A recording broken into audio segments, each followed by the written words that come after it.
নমস্কার। আপনারা শুনছেন রাত জাগা গল্প। আমার নামটা গোপনই থাক। আজকের গল্প হলো দূরের সংকেত, অনিন্দ্য বক্সীর লেখা। রাত জাগা গল্প যদি আপনাদের শুনতে ভালো লাগে তাহলে অবশ্যই সাবস্ক্রাইব করবেন, এবং আপনাদের যদি কোনো পছন্দের গল্প থাকে সেটা আমাদের নিচে দেওয়া ডেসক্রিপশনে ইমেল আইডিতে আপনারা দিতে পারেন। আমরা সেই গল্পটি আপনাদের সামনে অডিও বুক ফরম্যাটে তুলে ধরার চেষ্টা করব। ধন্যবাদ। গভীর খেদের সঙ্গে স্তবক বলে ওঠে, রমেশ, তুই চলে গেলে আমাদের দুর্গাপুর স্পোর্টিং ক্লাব কানা হয়ে যাবে রে। স্তবকের মুখে কথা কেড়ে নিয়ে দেবায়ন বলে, তুই ঠিক বলেছিস স্তবক। আমাদের 4 জনের অক্লান্ত চেষ্টায় দুর্গাপুর স্পোর্টিং ক্লাব গড়ে উঠেছে। রমেশের মতো গোলকিপার এই তল্লাটে আর একটাও নেই। এখন কে আমাদের গোল খাওয়া আটকাবে?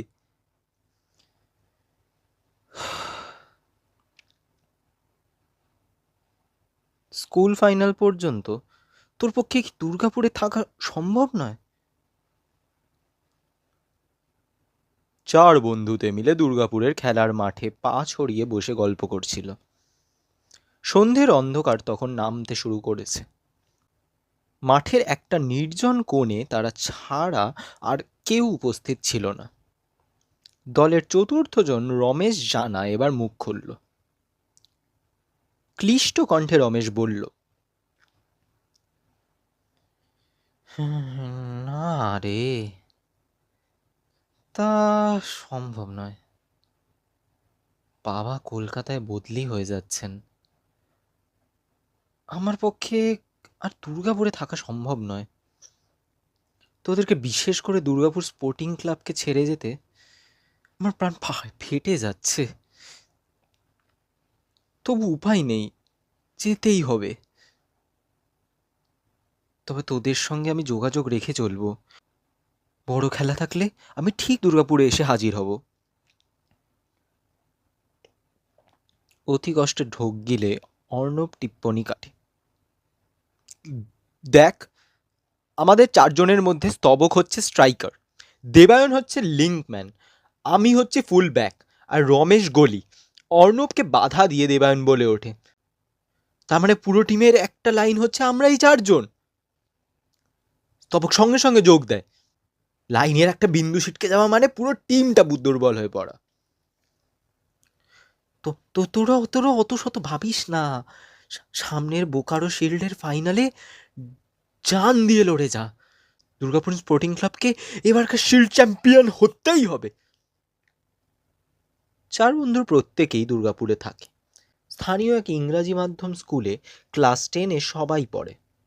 4 জন শুধু অভিন্ন হৃদয় সহপাঠী নয়, খেলাধুলায় তাদের সবাই পারদর্শী। তাদের সমবেত চেষ্টায় দুর্গাপুর স্পোর্টিং ক্লাব ফুটবলে অদ্বিতীয় স্থানীয় লীগ ও শিল্ড বিজয়ী। 4 বন্ধু সকলের অভিভাবকই দুর্গাপুর স্টিল প্ল্যান্টে কাজ করেন। ভবানীপুরের নিজের বাড়িতে বসে রমেশ ভাবছিল আগামী শনিবার বোকারো শিল্ডের ফাইনাল দুর্গাপুরের মাঠে হবে।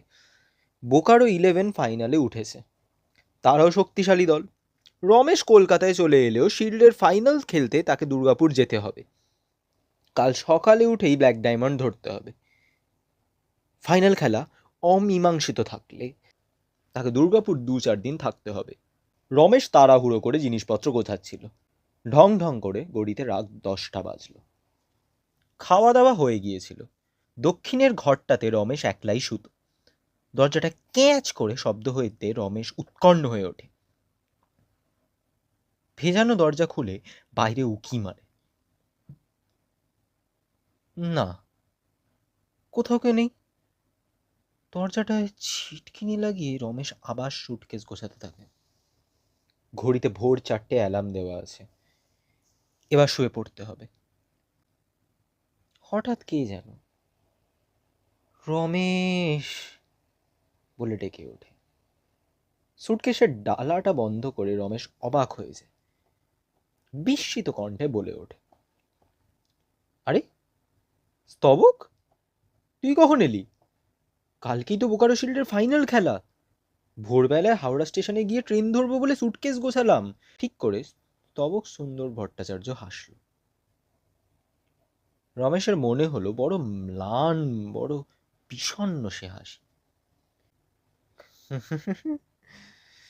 কালকে দুর্গাপুরে শিল্ড ফাইনাল খেলা হবে না। তোর আর তাড়াহুড়ো করে সকালের ট্রেন ধরবার দরকার নেই রে, সে কথা জানাবার জন্যই ছুটে এলাম। রমেশ যেন আকাশ থেকে পড়ল, সবিস্ময়ে চেঁচিয়ে উঠে বলল, কি বলছিস তুই? হঠাৎ এভাবে ফাইনাল খেলা বাতিল হয়ে যাবে কেন? রমেশ, কার সাথে এত রাতে কথা বলছিস রে? বাইরে থেকে রমেশের দাদু হেঁকে ওঠে। এতক্ষণে রমেশের সম্বিত ফেরে। যাই দাদু বলে সে দরজার ছিটকিনি খুলে বাইরে বেরিয়ে আসে। বাইরে বেরিয়ে রমেশ তার দাদুকে সব কথা বলে। কি যাতা বলছিস?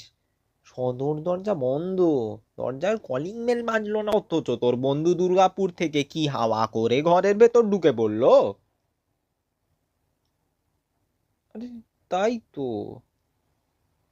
এতক্ষণে রমেশের হুঁশ ফেরে। সত্যি তো, ঘরের ছিটকিনি তো বন্ধ ছিল। স্তবক ঘরের ভেতর ঢুকলো কি করে? দাদুকে নিয়ে রমেশ আবার তার ঘরের মধ্যে ঢোকে। আশ্চর্য, কোথাও কেউ নেই। রমেশের দাদু হেসে বলেন, খেলা খেলা খেলা খেলা করে তোর মাথা খারাপ হয়ে গেছে, তাই জেগে জেগে স্বপ্ন দেখছিস। দেখবো তো। অতি কষ্টে বিস্ময়ে দমন করে রমেশ দুর্গাপুরের স্ট্রেট ট্যাঙ্ক ডায়াল করে। দেবায়নের বাবা বড় ডাক্তার, রাত্রে প্রায়ই ফোন আসে, তাই ফোনে দেবায়নকে পাওয়া গেল। কে? রমেশ, তুই ফোন করে ভালো করেছিস। তুই না করলে আমি তোকে ফোন করতাম। ফাইনাল খেলাটা অনির্দিষ্টকালের জন্য পিছিয়ে গেছে। দেবায়নের কথা শুনে বিস্মিত রমেশ বলে ওঠে, আরে সে কথাই তো স্তবক এইমাত্র জানিয়ে গেল।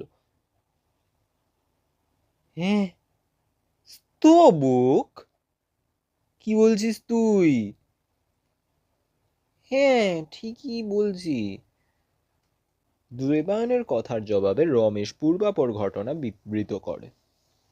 রমেশের কথা শুনে দেবায়ন স্তম্ভিত হয়ে যায়। করুণ কণ্ঠে বলে, স্তবক বড় ভালো ছেলে ছিল রে। তোর যাতে হয়রানি না হয় তাই নিজে দেখা দিয়ে তোকে সব জানিয়ে গেল। স্তবক? অবাক হয়ে রমেশ প্রশ্ন ছড়ে, স্তবক ছিল? দেখা দিল? তোর এসব কথার মানে বুঝছি না। হেয়ালি ছেড়ে দিয়ে স্পষ্ট করে বল, কেন শিল্ডের ফাইনাল খেলা হবে না? ওপার থেকে দেবায়নের কান্না ভেজা গলা শোনা যায়। আজ সন্ধে 6টার সময় হাইওয়ে পেরোতে গিয়ে গাড়ি চাপা পড়ে স্তবক মারা গেছে রে। তাকে দাও করে শ্মশান থেকে এই সময় ফিরছি রে রমেশ।